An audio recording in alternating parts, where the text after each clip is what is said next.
Welcome friends to another r/ProRevenge video. Today we've got a lot of awesome stories, and our first story of the day is from Stinky Dingus IRL. Got my neighbor Karen put out of her apartment. This is one of those rare instances where the landlord and tenant got along and were on the same side. I, 35-year-old male, had moved into a duplex in Atlanta with my then girlfriend and her son. Our neighbors at the start were so cool, we'll forever miss them. But they moved on and were replaced with Satan's estranged daughter. This was in 2014 and 2015 before the Karen phenomenon, but she was the textbook definition. Single woman, mid-50s, 2 big dogs, and way too many cats. At first, she kept to herself, so we did the polite thing when we passed each other, just smiled and waved. To go on from here, I need to illustrate the geography. Our duplex sat sideways on a low hill. Mine and girlfriend's unit was on the high side of the hill, so Karen's side was on the low end. The housing units were at the same level, and we each had a separate garage.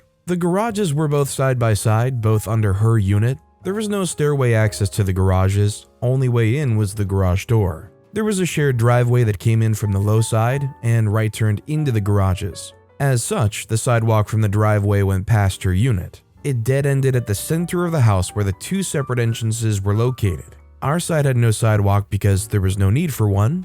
That's important later. About 2 to 3 weeks after she moves in, me, my girlfriend, and her 7-year-old son have pulled mine and hers cars up into the yard to wash them. It's a nice hot summer day, and why not? Having a cute romantic moment with the water hose, bonding with her kid. We're off the sidewalk because we're not jerks. Eventually she comes home, parks in the garage, and walks up. We stop washing, say hi, and even joke that we'd wash hers next. She declines, ignores us briefly, then stops and blows up.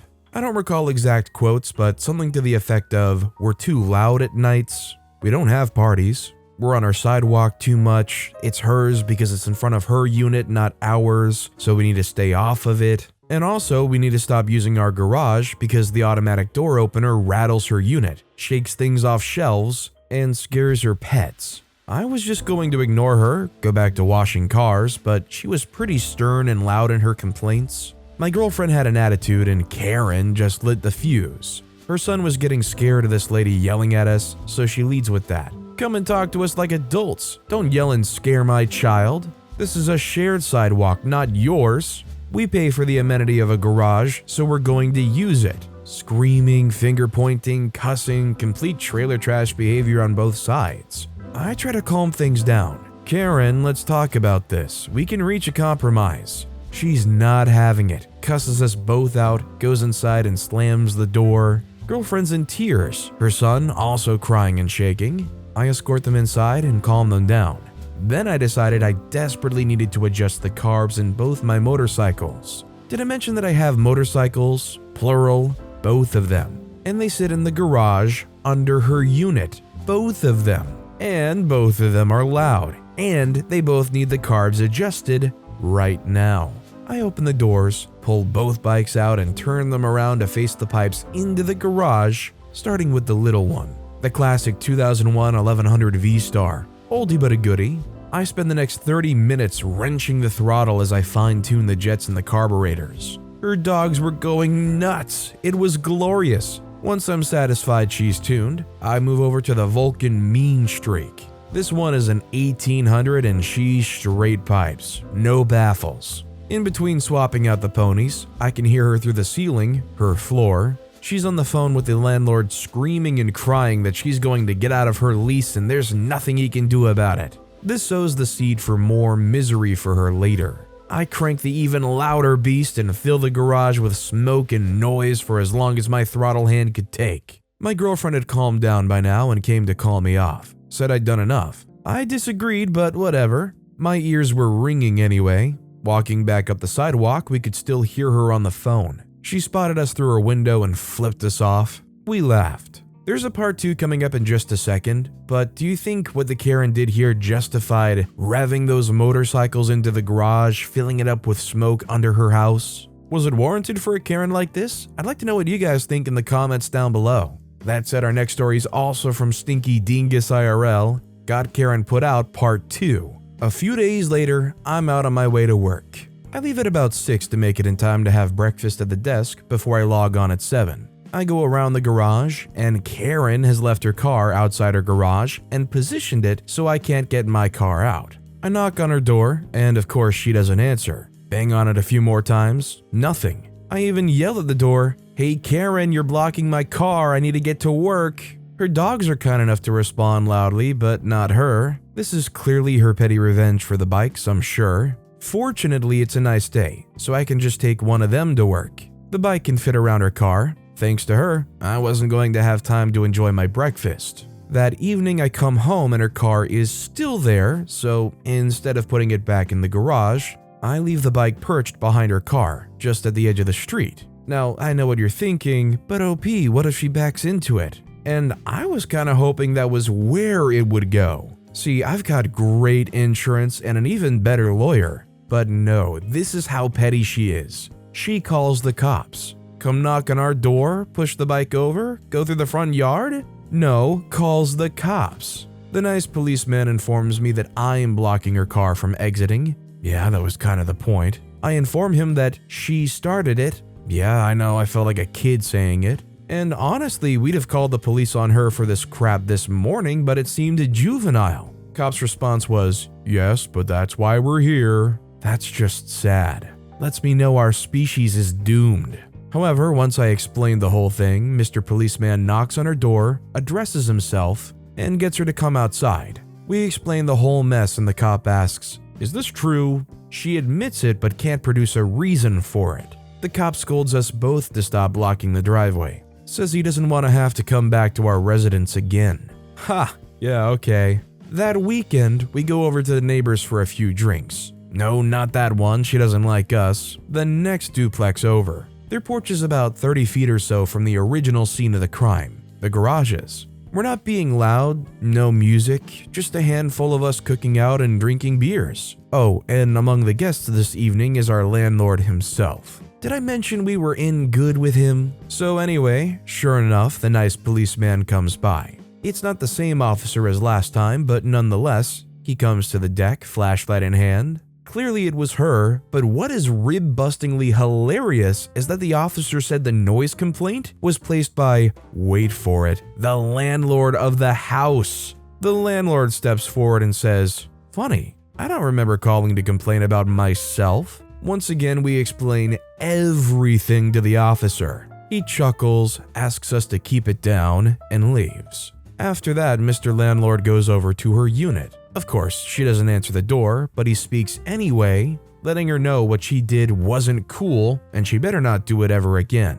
After that, we try to avoid one another. Minor crap like UPS packages dropped off for her. We find it on our side and move it over. Later, we'll hear her through the door, "Keep your hands off my stuff," or other minor headaches that make us wish her dogs would turn on her. A few weeks later, I'd gotten a promotion at work, so we threw a party. Sure enough, the cops were called again. This one was not placed by the landlord, but he was still there. He yells over at our door, "Hey Karen, this is getting old." The next instance, I can't quite take credit for. But Karen had built this obnoxious awning to cover her side of the porch out back. She never uses the porch, so why bother? However, I clearly remember a stipulation in our lease that says that we're not allowed to modify the exterior of the units at all. Maybe hers is different. Maybe I should call landlord and find out. What's that? No, she doesn't get to make modifications either? Oh, well, she did. So he makes her remove it. Again, because we're in good with him, he shares the tale with us, how she complained, then begged, then relented. It was ear candy. Speaking of candy, come Halloween, I had decorated the yard. I heard from multiple neighbors of ours that their children were being frightened in my front yard come Halloween. By this point, I should have guessed though that the lines were being drawn with Karen figuratively and literally. I had to move some of my decorations, and that included the 15-foot ghost on the roof of the unit. I had to move it all the way over onto my side. So come Halloween night, we took her son out trick-or-treating, and literally every kid we saw, we told them to go to her place. She had the good candy, and lots of it. But she's so old and hard of hearing, you'll have to bang the door pretty hard. No, she won't mind. Now, I realized this was also mean to the kids who went to her door, but worthy sacrifices on the altar of petty. Finale season, it's been about 10 plus months now. The cops hadn't come back out and no one had been cussed out in a while. One evening, we hear a splatter coming from the kitchen. We go in and find the pipe had been busted under the sink and spraying. I quickly go out to the main and close it, but because this is a duplex, I've cut off the water to her side as well. She's not home yet, so we call our buddy the landlord. Landlord comes and addresses the issue. Small part to fix it. Needs to run to Home Depot. Be right back. Meanwhile, I type up a note for Karen's door. I let her know we had a leak, had to shut off the water, but it should be fixed within an hour or two. Even thanked her for understanding. While he's gone, we clean up the water. It was a lot. Then, before he returns, we hear the splatter again. At first, I'm a little confused. I know I'd turned it off, but then it clicks. I go outside and there's Karen holding a pipe wrench. "Hey, didn't you see my note?" She says, "Yes, but my pets need water." I say, "Yes, but now you're flooding our unit." She says, "I don't care, I need water." My girlfriend comes out and goes off shouting, calling her a witch. Next door neighbors hear and come out. It's a show now. I go get my wrench to close the main valve again, but she won't move out of the way. She's literally blocking me. I half expect her to take a wrench to my head, so I back off. Sure enough, landlord arrives to the show. I say, "Hey, we left her a note." She ignored it and started the water again. He says, "Wait, she what?" Then he turns to light into her, cussing her out. I take advantage of her distraction to go kill the water again, but at this point it's been running long enough that the carpets are soaked. Pros have to be called out. Meanwhile, landlord is still yelling at her. "All right, Karen, that's it. You're out of here." She says, "But I've already signed next year's lease." He says, "Doesn't matter. Tear it up. And I'm taking your deposit to pay for their damages." She says, "But I don't have anywhere else to go." I couldn't help myself. I interjected, "Hey, Karen, I could have sworn I heard you talking about getting out of this place a few months ago, back when I was working on the bikes." She just blurted out, "Freak you." The default argument for anyone who has nothing else to say. Anyway, she continues to argue and cry about her deposit. She'll need that for her next apartment. She can't afford to move. She threatens small claims court to get it back. I put that one to bed real quick. "Karen, I left a note on your door and you chose to ignore it. Small claims won't give you crap." We spent the next couple of nights at a hotel while the carpets were redone. He put it all on insurance and just pocketed the deposit. Win-win. A few more weeks go by without so much as a peep from her. One day we come home and she's just gone. Porch, garage, apartment, all cleaned out. Sometimes I wonder whose life she's pissing on now. All I know is that landlord must have a pretty good lawyer, because it sounds like they got a pretty good contract where they can just be like, "You bet I'm keeping that deposit, and you bet I'm breaking the lease right now, and you bet you gotta get out of here ASAP," despite the fact that they just signed for the next year too. Actually, to be fair, it could be fairly routine. I actually don't really know how those contracts work. By the way, make sure to hit those like and subscribe buttons down below so you never miss any of my daily videos. That said, our next story is from Pawpaw22. Want to discipline me in front of your new boss? Bad move. I've worked in corporate America for over 20 years now, and at the time, I'd left my marketing job with a Fortune 500 company to go to this job that was a total bait and switch. The worst part was my direct manager. Not only was he dumb, but also a jerk. He's the guy that orders a very, very specific temperature drink at Starbucks and complains when it's not 170 degrees. Super controlling, focused on dumb stuff. He got a new manager and was trying to show how tight he runs his team, and decided to use me for the whipping boy that day. He calls me into a room with only the new manager and starts going over times I didn't fill in my Salesforce info on time, and how I was late meeting him for an early morning meeting at a diner. After a few minutes of providing his super nitpicky evidence of why I'm so awful, he asks me what I have to say, and whether I think I can step up and do more. I start, "Well, for one thing, I've never had a manager as bad as you. Although the team goes miles out of their way to avoid you, and none of them like you or respect you. This job is a dead end, and you're the worst micromanager of my life." His pupils got huge as he was sitting across the table from me, beside his new boss, wondering how this dressing down of me had turned so upside down. His face was flushed with red. I then begin to recount about a dozen specific examples of his poor management style. Then I say, "There's no turning around your poor management. So I quit. I called an Uber, left the company car in the parking lot. He followed me out, actually begging me not to quit. I get in my Uber and say peace. The next day, I founded my own consulting company and have been super happy and successful since. I don't usually ever burn bridges, but darn did this one burn beautifully. I'm not gonna lie, this is like one of those wet dreams that almost everybody who hates their boss has, where they want to totally talk down their manager, but a lot of them aren't in the position where they can just drop everything and quit. I can only imagine how many people out there, how many people watching this video would love to do exactly this to their boss. But unless you have the backup funds you've earned from working for a Fortune 500 company, you probably can't just go and do that. This next story is from the Noble High. Leave me out to dry after I bring your company record profits? Let's see how that plays out for you. Circa 2017, I worked at a small 36-room condo hotel on Marco Island, Florida. And that property was owned by a small venture capitalist firm ran by two wealthy siblings and one of their sons. I was brought on board by a colleague who was hired as the general manager. Since this was a new/small operation that had pretty much zero actual industry knowledge or expertise, it was basically the GM and myself who were responsible for bringing real changes to the property,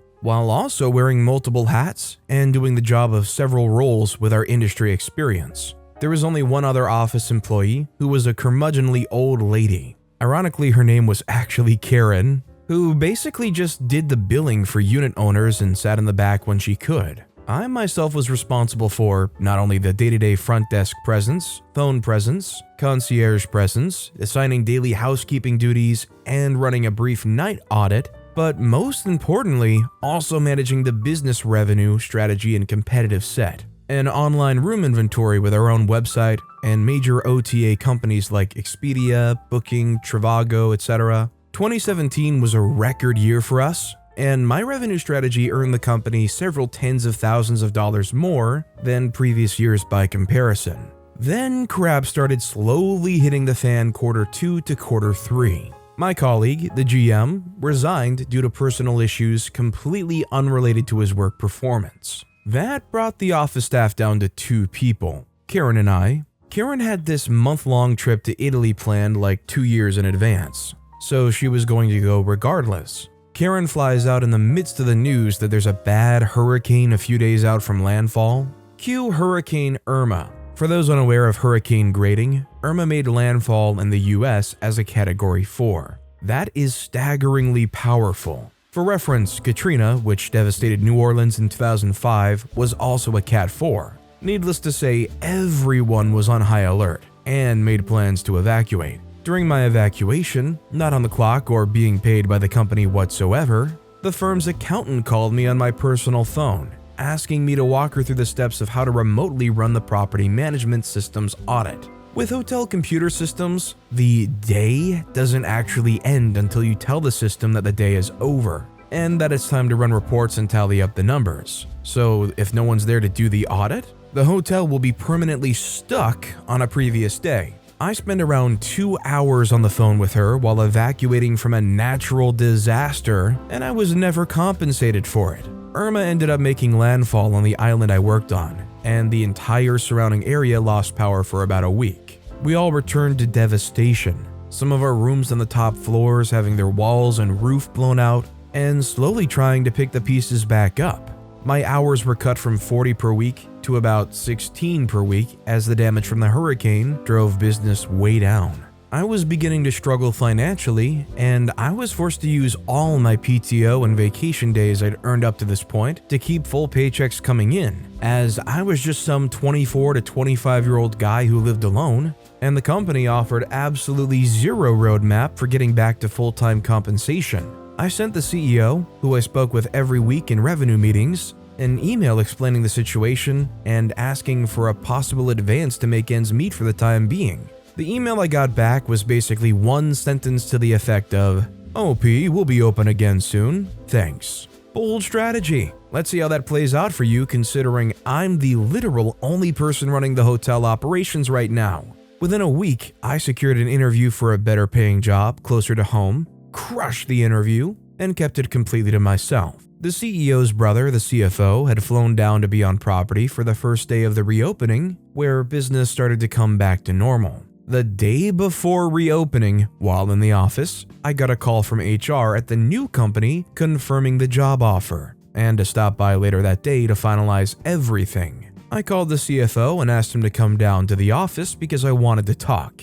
The second he got there and he asked what's up, I told him I was resigning effective immediately. He said, "OP, you realize that'll make it hard for us to open tomorrow, right?" I say, "Nothing personal. Just like your company has financial concerns that prevent you from keeping your only employee here to run the hotel. I also have financial concerns that prevent me from staying here as I have bills to pay. You'll be open again soon, don't worry." He gritted his teeth and said, "Okay then." I handed over my key to the property, got in my car, and never looked back. I think OP's first mistake was hoping that a company who left them as the only competent employee to begin with would be a company that helps them out and looks out for their employee. Like, yeah, even though OP is the only competent one left, and they're gonna struggle without them, they didn't look out for anybody else up to that point, so it's no surprise the outcome that happened. And our final story of the day is from MeanAd3975. They say you can't put a price on happiness, but it cost me $250,000,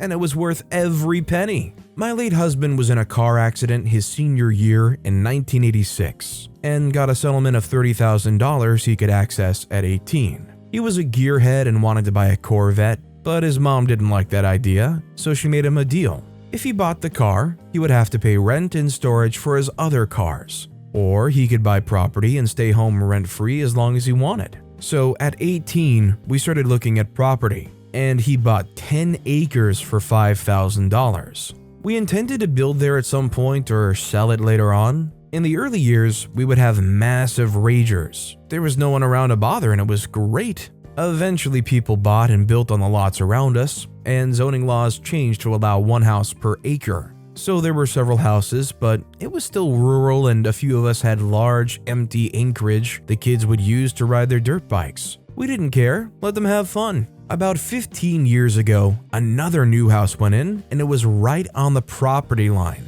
They hadn't even finished construction on the house when the wife began calling to demand I take some trees down because they blocked her view. The funny thing was, the view they blocked was from the RV they were living in. So once they moved into the house, they wouldn't even be near those trees. So I said sorry, but no, I'm not cutting the trees. She wasn't happy, and over the next couple years, she called to complain about all sorts of stupid stuff. And the noise of the kids on dirt bikes. Heck, she even got mad at people riding their horses because they made their dogs bark. One spring day, I drive out there and noticed the stream that ran across my property and theirs had been dammed on mine and diverted on my land about 50 yards from their property line, which sent it along the dirt road that went down a hill and up the other side, creating a pond where it was blocked, and another at the bottom of the road, and preventing me from accessing the majority of the property. Now, I knew it was their doing because the previous fall and winter she had called to complain my stream was causing her property to flood. First off, it wasn't my stream, and her property didn't flood. In wetter months, the stream naturally got larger. It flowed downhill and it kept to its banks for decades. Their lot was originally heavily wooded, and they cleared all of the trees, and I could tell they had done a bunch of grading, so if they had water issues, that's their doing, not mine. Anyway, I went home, and the following weekend, we grabbed the small backhoe and a couple of friends to unblock the stream. We hadn't even unloaded it before we heard her screaming and the cops showed up. They were unsure if they should stop us because our state is pretty environmentally conscious, and there were strict wetland laws. The cops didn't know if we were rerouting the stream or if they had. I completely understand where they're coming from, and I knew this could happen, so not only did I bring pictures to show how the stream had been, but one of our friends was an official at the DOE. He was able to explain the law and that we legally needed to put the stream back. We couldn't do much about the pond except wait for it to dry out, but we sent the stream back down its original channel. Of course, when it goes to their freshly graded land, it had no channel to follow, and yeah, it did flood their yard. Unfortunately for them, there happened to be that DEO official who felt it was his duty to issue them a citation for diverting and illegally altering the stream. They ended up having to put the stream bed back and revegetate with native plants and shrubs in a 25-foot buffer zone, which took away a portion of their yard, pay us damages, and got a huge fine. As the spring and summer progresses, the kids on dirt bikes discover the pond. By this time, it's 8 to 18 inches deep, and they're loving riding through it. So instead of just riding through there, they spend hours in that area, much to the annoyance of the neighbor. She calls the police multiple times, but the kids would either be gone or say they have permission to be there, so the police call us and we say, yep, let them ride. Now, we did have concerns about liability if they got hurt, but we liked pissing her off, so we took the risk. Not the best idea, but thank God no one ever did that we know about. A couple years go by, she's learned to text because we ignored her calls when she has something to complain about. I make my annual spring visit and notice there are 23 large cedar and fir trees cut down. 5 have been cut up, and a path leads directly to their very full woodshed. I was pissed. This isn't something I can just fix, and you don't screw with my trees. I called the police, and their excuse was that firewood was their sole source of heat, and they needed the wood. They cut so many so it would dry out over the next couple years. They get another no trespassing order, the stream one had expired, and charged with theft and vandalism. It took a couple years, but they ended up having to pay $10,000 for each tree they cut down. So that was nice, plus we sold 15 of the trees and made another $45,000. They were pissed, to say the least. Life goes on, and we still got texts every time she heard a dirt bike, horse goes by, or whatever irritated her on any given day. We started having summer campout parties over the next few years, and she always called the police or fire department. Of course, we never got cited because we're not stupid and didn't break any laws. Sadly, my husband died suddenly, and eventually I decided it was time to sell. Because I wasn't going to build a house there, so I listed the property for $1 million, which was the market rate at the time. Remember, it was 10 acres, and you can build 1 house per acre. Of course, anytime people went out there, she would flag them down and tell them it flooded and all sorts of nonsense. She didn't want anyone to build or be there. I should have renewed the second trespass order, but it expired right around the time my husband passed, and it just wasn't important at that moment. Developers weren't bothered, and we did get a few offers under ask I was happy with, but I really wanted to sell it to an individual who wanted to build a single home. Just being stupid and sentimental. My agent wasn't happy but understood. One day he calls me with an offer that is much less than any of the others, and they wanted to do an owner-carried contract for 3 years with a balloon payment to pay me off at the end of the 3 years. It's a couple who wanted to meet me out there. I didn't have anything going on the upcoming Saturday, so I said I would meet them with the understanding that I really wasn't interested in carrying the contract and the price was too low.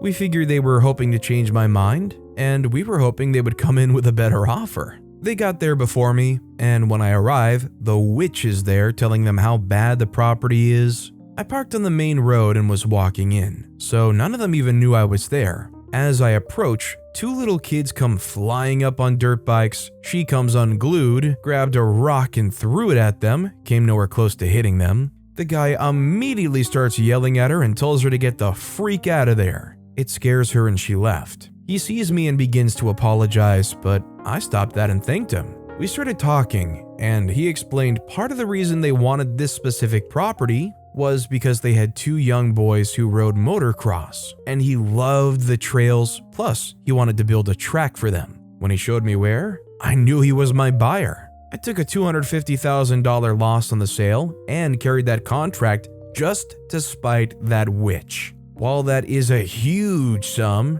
remember we paid $5,000 for it and got almost $300,000 for the trees and another $20,000 for the nonsense with the stream, plus enjoyed the property for almost 30 years. And I got the interest on the contract and the balloon payment, so it wasn't really like we lost out. Plus, knowing the witch was going to be miserable for years to come, you just can't put a price on that. I sold it 6 years ago, and I still go out a couple times a year just to check it out. They've built a beautiful house at the farthest point from the witch, and there's a huge track up by their place. She still sends me nasty texts, and I should probably block her, but it makes me smile each time knowing she's still pissed. well worth the loss, and I know my late husband would approve. He always knew I was a petty witch. You know, as much as OP's trying to classify this as some kind of petty revenge, this clearly fits here as pro-revenge. Not only do they set up a system where this lady's going to get pissed off for years, probably decades if they live that long to come, they made this neighbor cough up hundreds of thousands of dollars.